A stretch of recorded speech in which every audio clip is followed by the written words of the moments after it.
وعليكم ورحمة الله وبركاته. الحمد لله وكفى وسلام على عباده الذين اصطفى. أما بعد، فأعوذ بالله من الشيطان الرجيم. بسم الله الرحمن الرحيم. وما أمروا إلا ليعبدوا الله مخلصين له الدين. صدق الله العظيم. اسٹیج پر رونق افروز علماء اکرام، ربانی علوم کے محافظ و پاسبانوں، اطراف و اکناف سے تشریف لائے مہمانان اعظام اور حاضرین جلسہ، آج جس عنوان پر میں لب گشائی کرنے جا رہا ہوں وہ محض ایک جملے کا اختلاف نہیں، محض ایک نعرے کا تنازع نہیں، بلکہ ایمان و شعور اور عقیدے کا وہ سوال ہے جس پر گفتگو کرتے ہوئے یا تو جذبات بھڑک اٹھتے ہیں، یہ حقیقت کو سمجھے بغیر فیصلے سنا دیے جاتے ہیں۔ یہ وہ موضوع ہے جس میں آوازیں بلند ہو جاتی ہیں مگر فہم خاموش رہتا ہے، جذبہ موجزن ہو جاتا ہے مگر تدبر ناپید ہو جاتا ہے، اور وہ موضوع ہے وندے ماترم ہمیں کیوں قبول نہیں۔ ملت اسلامیہ کے غیور سپاہیوں، سب سے پہلے یہ حقیقت دل میں بٹھا لیجئے کہ الفاظ محض آواز نہیں ہوتے، بلکہ وہ اپنے اندر تاریخ کی سانسیں، فکر کی دھڑکن اور عقیدے کی خوشبو سمیٹے ہوتے ہیں۔ ہر لفظ کا ایک پس منظر ہوتا ہے، ہر نعرے کا ایک مزاج ہوتا ہے، اور ہر تعبیر کسی نہ کسی نظریے کی نمائندہ ہوتی ہے۔ وندے ماترم ایک نغمہ ہے جو بنکم چندر چٹرجی نے 1882 عیسوی میں اپنے ناول آنند مٹھ میں لکھا۔ یہ نظم کسی قومی ترانے کی طرح غیر جانبدار فضا میں وجود میں نہیں آئی، بلکہ اس کا جنم ایک خاص مذہبی تحریک کے بطن سے ہوا۔ اس نظم میں ہندوستان محض ایک جغرافیہ نہیں رہتا، محض ایک خطہ زمین نہیں رہتا، بلکہ اسے دیوی کے قالب میں ڈھالا جاتا ہے۔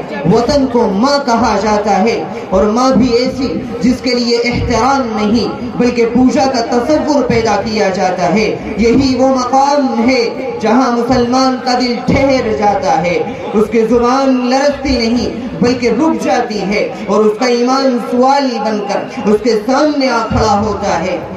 یہ جی ہاں سامعین با تمکین، جب مسلمان سے کہا جاتا ہے کہ وندے ماترم کہو تو وہ شور نہیں مچاتا، نہ نفرت کے نعرے لگاتا ہے، نہ کسی کے جذبات کو رونتا ہے، بلکہ وہ ایک لمحے کے لیے خاموشی اوڑھ لیتا ہے اور اپنے ضمیر کے دروازے پر دستک دیتا ہے اور خود سے سوال کرتا ہے کہ یہ الفاظ محض محبت کا اظہار ہیں یا ان میں عبادت کا عکس بھی جھلکتا ہے؟ کیا یہ صرف احترام ہے یا تقدیس کی وہ آمیزش بھی ہے جو توحید کو چھو لیتی ہے؟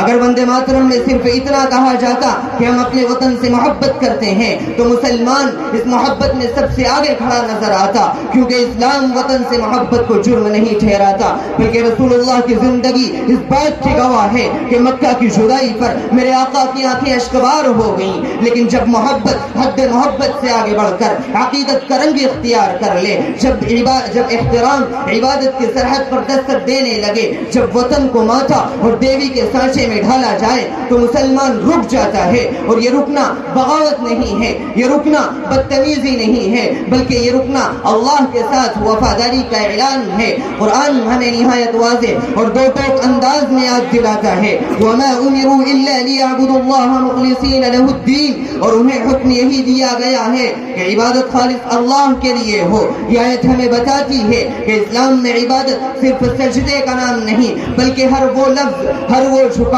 ہر وہ عقیدت جو دل کو اللہ کے سوا کسی اور کے سامنے جھکا دے وہ عبادت کے دائرے میں آ جاتی ہے۔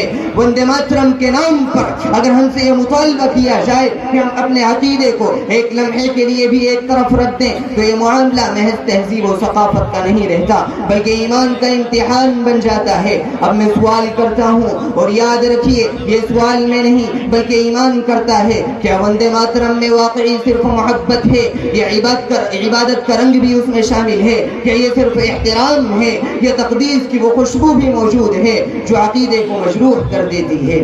آج میں پورے یقین کے ساتھ کہتا ہوں کہ وندے ماترم ایک مذہبی تعبیر ہے، اور مسلمان مذہبی تعبیر میں شرک کو قبول نہیں کرتا ہے۔ یہ بات دبے لفظوں میں نہیں کہی جائے گی، یہ بات معذرت کے لہجے میں نہیں کہی جائے گی، بلکہ یہ بات ایمان کے وقار کے ساتھ کہی جائے گی، کیونکہ یہ عقیدے کا مسئلہ ہے۔ اسی جذبے، اسی غیرت ایمانی اور اسی جذبے کے ساتھ میں اپنی بات کو ان اشعار پر ختم کرتا ہوں کہ ظالم یہ چاہتا ہے کہ پہچان چھوڑ دیں، ظالم یہ چاہتا ہے کہ پہچان چھوڑ دیں، گھبرا کے ہم رسول کا فرمان چھوڑ دیں۔